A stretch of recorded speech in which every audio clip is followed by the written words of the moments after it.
Hello नमस्कार दोस्तों, स्वागत है आपका अपने YouTube चैनल विजय की ओर पर। तो दोस्तों, इससे पिछली क्लास में आपने सीखा था कि अननोन अनुपात किस तरह से निकाला जाता है, और अपने इस क्लास में सीखेंगे कि कोई अनुपात हमें दे रखा हो तो इससे दूसरा अनुपात किस तरह से निकाला जाता है। तो चलिए कुछ एग्जाम्पल अपने देखते हैं, ठीक है। तो जैसे कोई अगर सवाल दे रखा हो हमें कि यदि यदि x अनुपात बाई बराबर दे रखा है 3:2, ठीक है। तो ऐसे सवाल काफ़ी आपको देखने को मिलेंगे।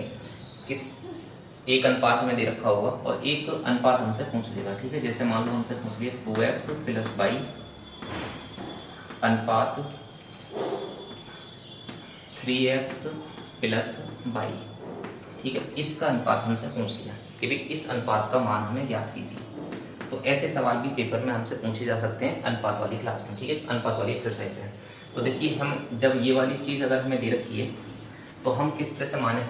जब हम छोटी क्लास में करते हैं तो किस तरह से करते हैं, यहाँ पे जब अनुपात दे रखा हो तो वहाँ पे हम x मान लेते हैं कि भी x y का अनुपात है, तो यहाँ कोई अननोन टर्म मान लेंगे, कांस्टेंट वैल्यू जैसे k मान लेंगे या x मान लेंगे कुछ भी, तो फिर वो कट जाती है। जब हम यहाँ पे अनुपात निकालेंगे और x और y के मान x में या फिर इसमें k या वगैरह मान के रखेंगे तो वो चीज़ कट जाएगी। क्यों कट जाएगी? क्योंकि ये चीज़ बटे में आएगी तो सेम यूनिट जुड़ेंगे और नीचे से जो यूनिट निकल पाएगी वो नीचे होगी, तो उससे सेम वैल्यू कट जाएगी। तो इसका मतलब है कि अनुपात की कोई यूनिट ना होती है ना, ये बात भी ध्यान रखना है कि अनुपात जब होता है तो अनुपात का कोई भी क्या होता है, इकाई ना होता है, अनुपात की कोई यूनिट ना होती है। तो इसका मतलब है कि अनुपात की अगर यूनिट ना है तो हम इनके x का मान हम सीधा सीधा रख सकते हैं 3 और y का मान कितना रख सकते हैं, सीधा सीधा 2, यानी हम ये मान डायरेक्टली ले सकते हैं। या फिर x बटे वाई भी लिख सकते हैं ना, तो x बटे वाई बराबर कितना हो जाएगा 3/2। तो हम यहाँ से x का डायरेक्टली मान 3 उठा सकते हैं और y का मान कितना उठा सकते हैं 2, और ये x और y के मान हम यहाँ पे रख के इस सवाल को सॉल्व कर सकते हैं, ठीक है। तो ये वैल्यू लगा के हम देखिए सॉल्व करेंगे इसे। तो हम x की जगह लगाना है 2 लगाना है, तो x की जगह जब 2 लगाएंगे तो कितना हो जाएगा 3 दूनी 6, ठीक है, प्लस y का मान कितना लगाना है 2, तो यहाँ पे कितना रखना है 6 और 2, ठीक है। अब दूसरे ब्रैकेट में चलिए, वो कितना कह रहा है 3x मतलब 3 3 9, ठीक है। x की जगह मैंने कितना लगाया 3 और 3 में 3 की गुणा करेंगे तो कितना आ जाएगा 9, प्लस y का मान कितना, y का मान है 2, ठीक है। अब इसे बस जोड़ लेना है, 6 और 2 कितना हो जाएगा 8, और ये 9 और 2 कितना हो जाएगा 11। तो इस तरह के सवाल हम आसानी से इस तरह से निकाल सकते हैं, ठीक है। कभी कभी हमें ये चीज़ डायरेक्ट दे रखी होगी और कभी कभी हमें थोड़ा सा सॉल्व और करना पड़ेगा, ठीक है ना। तो ये सवाल इस तरह से, अब जब पेपर में कभी आए तो ऐसे सवाल सॉल्व ना करने होते हैं, मन मन में ही आप करके देख लेना। जैसे सवाल में जब आप सॉल्व करोगे तो उसमें विकल्प दे रखोगे 8 11 8 12 8 13 इस तरह से, या फिर कोई और विकल्प दे रखा हो, तो आप क्या करोगे, बस पहला अनुपात निकाल के देख लो, कहीं ऐसा हो कि किसी विकल्प में पहली जो वैल्यू निकाले वो एक ही विकल्प में रख रखी है, तो आंसर हमारा जल्दी आ जाएगा। जैसे मान लो हमें देखना है कि भाई इस वाले अनुपात को निकाल के देख लेते हैं, x का मान कितना लगाते हैं 3, है ना, 3 दूनी 6, 6 और 2 कितना हो जाता है 8। अब ये देख लेंगे मतलब मौके कि किस विकल्प में शुरू में 8 दे रखा है। अगर एक ही विकल्प में 8 दे रखा है तो सॉल्व करने की जरूरत ही नहीं, आराम से आंसर आ जाएगा। तो मैं इसलिए ये बात बता रहा हूँ, ठीक है। चलिए और एग्जाम्पल अपने देखते हैं। जैसे मान लो एक सवाल हमें दे रखा है, यदि x अनुपात y का मान दे रखा है 4:5, ठीक है। तो हमें क्या करना है, तो हमें 4x प्लस 3y अनुपात 5x प्लस 4y का मान हमें ज्ञात करना है, ठीक है। ये मान हमें निकालना है कैलकुलेट करके कितना आएगा सवाल का। तो हमें सबसे पहले क्या करना है, भाई x का मान हमारे सामने सीधा सीधा दे रखा है, कितना दे रखा है 4, और y का मान कितना दिया है 5, तो हम x का मान 4 और y का मान 5 रख के इसे सॉल्व करेंगे। तो देखिए x का मान लगाएंगे कितना, हम x का मान 4, तो 4 यहाँ पे लिखा हुआ है, 4 की 4 से गुणा कराएंगे, x का मान 4 तो 4 की 4 से गुणा कराएंगे कितना आ जाएगा 16, ठीक है, प्लस y का मान कितना है 5, और y की जगह 5 लगाएंगे, 3 से गुणा करेंगे तो कितना आ जाएगा 5 किया 15, तो ये हमारा कितना हो गया। अब अनुपात लगा लेंगे। इसके बाद में 5x दे रखा है, x का मान कितना है 4, x की 5 मतलब x का मान कितना लगाना है 4, 4 की 5 से गुणा कराएंगे तो कितना आ जाएगा 4 पंजे 20 आ जाएगा, आ जाएगा, प्लस फिर 4 दे रखा है और y दे रखा है, तो y का मान कितना है 5, तो 4 की तो 4 है और y का मान कितना लगाएंगे 5, तो 4 पंजे कितना हो जाएगा 20। तो ये इस तरह से हो जाएगा, ठीक है ना। अब इसे सॉल्व कर लेना है बस। अब देखो 16 और 15 जोड़ेंगे तो कितना हो जाएगा, ये हो जाएगा 31, ठीक है। अब अनुपात, इसे जोड़ेंगे तो कितना हो जाएगा, ये हो जाएगा 40। तो यही हमारे सवाल का क्या होगा, आंसर होगा। आराम से सिंपल है, इस तरह के सवालों को करना यूँ ही आप कर सकते हो। कभी कभी क्या हुआ, हमें ये वाली वैल्यू हमें निकालनी पड़ती है, देखो सॉल्व करने की थोड़ी बहुत वैल्यू आ सकती है, तो वो चीज़ हमें समझनी है। आइए दोस्तों, तो ये सवाल देखते हैं किस तरह से दे रखा है इसमें। 5 बराबर 13 बराबर 7c है, तो A/B/C का मान हमें ज्ञात करना है। अब देखिए इसमें इस तरह से निकालने के लिए आ जाए तो क्या करेंगे, तो हमें क्या करना है, सबसे पहले ये चीज़ क्या दे रखी है, इक्वल दे रखी है, तीनों वैल्यू क्या है, बराबर। अब हमें एक बात ध्यान रखना है, जैसे मान लो कहीं पे दे रखा हो, जैसे 2a दे रखा हो है और 2a बराबर क्या दे रखा हो, k। तो आप बस मुझे एक बात बताओ, जब मैं a का मान निकालता हूँ तो कैसे निकालता हूँ, तो मैं ऐसे तो निकालूंगा कि k/2। तो ये गुणा की वैल्यू कहाँ पे जाती है, बटे में जाती है। तो सेम आपको यही समझना है यहाँ से कि भाई ये वाला जो हम a का मान जब निकालेंगे इस चीज़ में, तो गुणांक में कितना है, 5 है, तो गुणांक की वैल्यू हमेशा कहाँ पे जाएगी, बटे में जाएगी, ठीक है ना। तो हम इसे कितना लिख सकते हैं, a का मान कितना होगा, a का मान निकालेंगे, या फिर हम यहाँ से जब a और b और c का हम अनुपात निकाल रहे होंगे, ठीक है, जब ए बी सी का अनुपात निकाल रहे होंगे तो ए का मान कितना निकलेगा, ये वाली गुणा की वैल्यू कहाँ पे जाएगी, बटे में। तो इसका मतलब ए का मान कितना आ जाएगा, 1/5। सेम अगर मैं बी का मान निकाल रहा हूँ तो कितना हो जाएगा, ये भी गुणा में है तो कितना आएगा, 1/13, ठीक है, कितना आएगा, 1/13।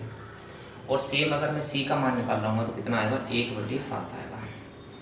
अब ये हमारा क्या आ गया, ए बी सी का अनुपात आ गया, यानी हमने ए से 5 अलग कर लिया, बी से 13 अलग कर लिए, सी से 7 अलग कर लिया, यानी जब हम अलग करेंगे तो इस तरह से ये वैल्यू आएंगे। लेकिन जब हम विकल्प में देखेंगे तो ये वाला विकल्प ना दे रखा होगा। जब विकल्प में दे रखा होगा, मैंने एक बात बताई थी आपको सबसे पहली क्लास में कि अगर फ्रैक्शन में वैल्यू है, फ्रैक्शन में है और हम सही अनुपात में लाना है, तो हमें क्या करना है, जो हर में वैल्यू दे रखी हैं उनका क्या करना है, उनका लासा लेकर गुणा करा देनी है। तो यहाँ 5, 13 और 7 ऐसी संख्या, इनका लासा लेना है और इसमें हर एक संख्या में गुणा करा देंगे तो इनका सही रेशियो आ जाएगा। अब इनका देखो अभाज्य संख्या है, अभाज्य संख्या है तो इसका मतलब है कि सबका ही गुणा कराना पड़ेगा, तो हम सबकी गुणा करा देंगे। देखो 5 × 13, ठीक है, यहाँ पे मैं 13 लिख रहा हूँ, गुणा 7। हमने क्या करा, लासा लेने के लिए इनकी सबकी गुणा कराएंगे, ठीक है। तो इससे अच्छा है मैंने 5, 13 और 7 ऊपर ऐसे लिख दिए, ठीक है। यहाँ भी क्या लिखना है, 5, 13 और 7, ये लासा ही एक तरह से नहीं। तो मैंने क्या करा, प्रत्येक संख्या में 5, 13, 7, 5, 13, 7, 5, 13, 7 से गुणा करा दिया। 5, 13, 7 का मतलब यही है कि मैंने लासा ले लिया है, अब गुणा करा दी तो लासा ले लिया। अब इसे हम सिंप्लीफाई कर लेंगे तो सही रेशियो हमारा निकल आ जाएगा। देखिए 5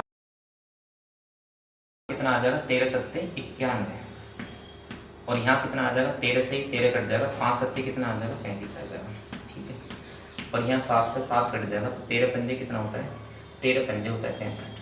तो हमारा जो सही आंसर होगा इस सवाल का वो कितना होगा, 91, 35 और 65। तो कभी भी ऐसा सवाल आए तो आप आराम से इस तरह से कर सकते हो, ठीक है। चलिए एक सवाल मैं और बताता हूँ जो इसी तरह से, यानी इसी तरह से एक सवाल और पूछा जा सकता है। जैसे मान लो अचानक से कभी अगर ये सवाल आ जाए कि x/7 और बराबर दे रखा है y/3, 3 है, तो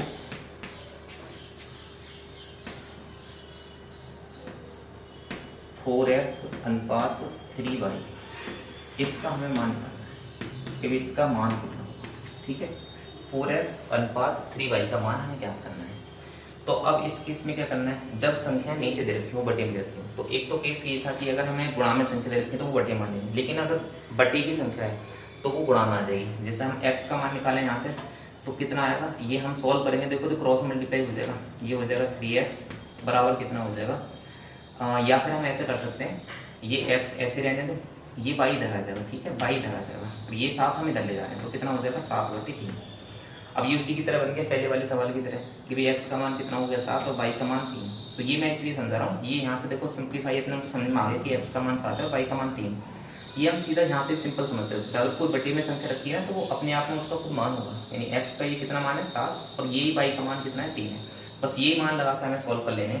तो x का मान लगाएंगे कितना 7, तो 7 चौक कितना हो जाएगा 28 अनुपात 3y, y का मान कितना है 9, y का मान कितना है 3, तो 3 की 3 से गुणा करेंगे कितना आ जाएगा 9। तो इस तरह से 28:9 इस सवाल का आंसर होगा, जो आप आराम से निकाल सकते हो, ठीक है ना। तो ऐसे और भी सवाल हैं जो अपन को सीखने हैं इस क्लास में, ठीक है। चलिए एक सवाल मैं और बताता हूँ आपको। सिंपल सवाल है, नहीं ज़्यादा टफ सवाल नहीं है। इस अगली जो क्लास होगी उस सवाल में थोड़े से बढ़िया सवाल लेके तब मैं आपको समझाऊंगा। एक्स वाई बराबर दे रखा है, मान लो जैसे 4:5, तो हमें ज्ञात करना है 4x प्लस 5y का मान कितना होगा, ठीक है। और अनुपात हमें एक ले रहे हैं 3y प्लस 4x, इसका हमें मान ज्ञात करना है कि कितना आंसर होगा। तो देखिए इसका मान कैसे निकालेंगे, x का मान कितना है 4 और y का मान कितना है 5, तो x की जगह तो 4 लगाना है तो कितना हो जाएगा 4 चौक 16, ठीक है, प्लस y की जगह कितना लगाना है 5, तो 5 25 हो जाएगा। अनुपात 3y का मान कितना है 5, तो 3 पंजे कितना हो जाएगा 15, और प्लस 4x का मान कितना है 4, ये तो कितना हो जाएगा 16। अब ये हमें जोड़ देना है, तो 16 और 5 कितना हो जाएगा, ये हो जाएगा 41, ठीक है ना। 16 और 25 कितना हो जाएगा 41, और अनुपात 15 और 16 जोड़ेंगे तो कितना हो जाएगा, ये हो जाएगा 31। तो इस तरह से हमारे जो आंसर होंगे वो कितना हो जाएगा 41:31 हो जाएगा, ठीक है। तो दोस्तों ये अपनी आज की जो क्लास थी वो इस तरह के सवाल मैं बता रहा था, और इसी तरह के सवाल थोड़े से और हमको करने, लेकिन ये क्लास अगर ज़्यादा लंबी ना हो तो इसलिए मैं इस क्लास को यहीं पे स्टॉप कर रहा हूँ, और मिलते हैं आपसे नेक्स्ट क्लास में जल्दी। नमस्कार।